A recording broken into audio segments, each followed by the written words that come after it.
حالت اگر اپنے عزیز یا والدین میں سے کوئی فوت ہو جائے تو اسے خواب میں دیکھنا چاہتے، اس کے لیے وظیفہ مشہور ہے کہ عشاء کی نماز کے بعد وطروں سے پہلے 4 رکعت پڑھی جائے. پہلی میں والضحیٰ، دوسری میں الم نشرح، تیسری میں والتین، چوتھی میں انا انزلنا. یا اگر بڑی یاد ہے تو سورہ بلد، سورہ لیل، سورہ شمس، یہ اس ترتیب سے پڑھ لے اور یہ عمل جاری رکھے. امید ہے ہفتہ 2 ہفتے میں جو مرحوم خواب میں آپ چاہتے ہیں وہ آ جائیں گے اور کلام بھی کر لیں گے. میں خود ایک مردے کی تلاش میں تھا اور بہت زمانوں سے مجھے یاد آتا تھا اور کوئی صورت نہیں بن رہی تھی.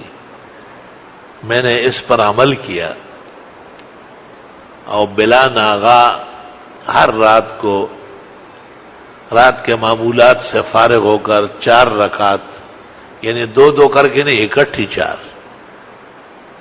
اس نیت سے پڑھی اور دعا مانگی. 49ویں دن یعنی رات کو وہ مردہ خواب میں آیا اور عجیب بات بتائی کہ میں آخرت کے سمندر میں ڈوب گیا تھا. آپ نے جب بھی 4 رکعت پڑھی تو حکم ملائے کہ وہ ڈھونڈو، نکالو کہاں ہے. اور اب جا کر کے مجھے پکڑنے میں اور باہر لانے میں وہ کامیاب ہو گئے.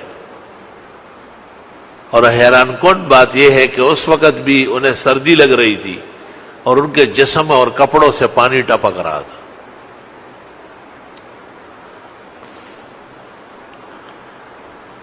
چنانچہ میں نے اپنی کوشش کے مطابق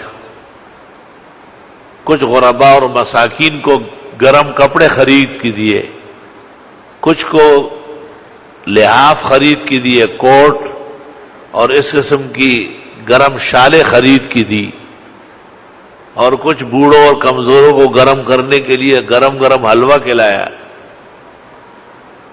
جو میں مناسب سمجھتا تھا کہ اس سے آدمی کو تپش پہنچ سکتی ہے.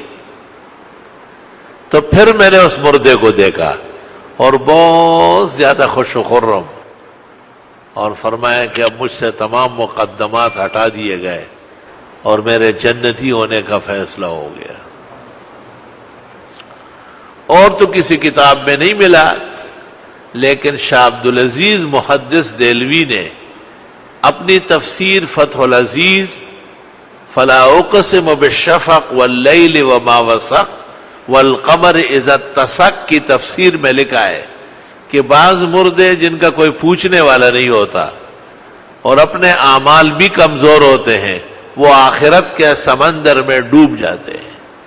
لا الہ الا اللہ، استغفر اللہ واتوب الیہ. علماء اس لیے کہتے ہیں کہ دعاؤں میں مردوں کو یاد رکھنا چاہیے.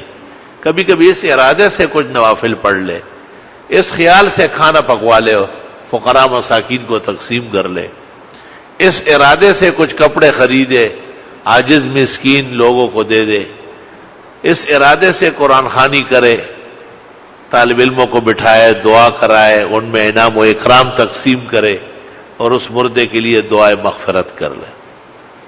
ہمارے اہل سنت والجماعت کے مسلمانوں کا یہ عقیدہ ہے کہ زندے کے نیک اعمال سے گزرے ہوئے مسلمان مردے مستفید ہو سکتے ہیں. اور یہ بھی ہمارا عقیدہ ہے کہ ہمیں ایسی نیکیاں کرنا چاہیے جن سے ہمارے مردوں کو خوشی ہو. یہ بھی ہمارے عقائد میں سے ہیں کہ جو اعمال شرعاً درست، صحیح اور پسندیدہ ہے، ان کے کرنے سے اور ثواب بخشنے سے مردوں کو آرام ملے گا.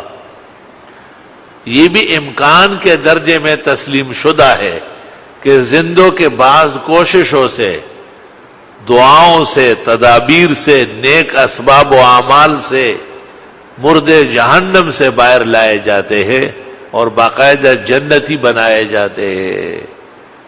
حدیث شریف میں ہے تو مردوں کا بھی حصہ کرو اپنے نیک اعمال میں.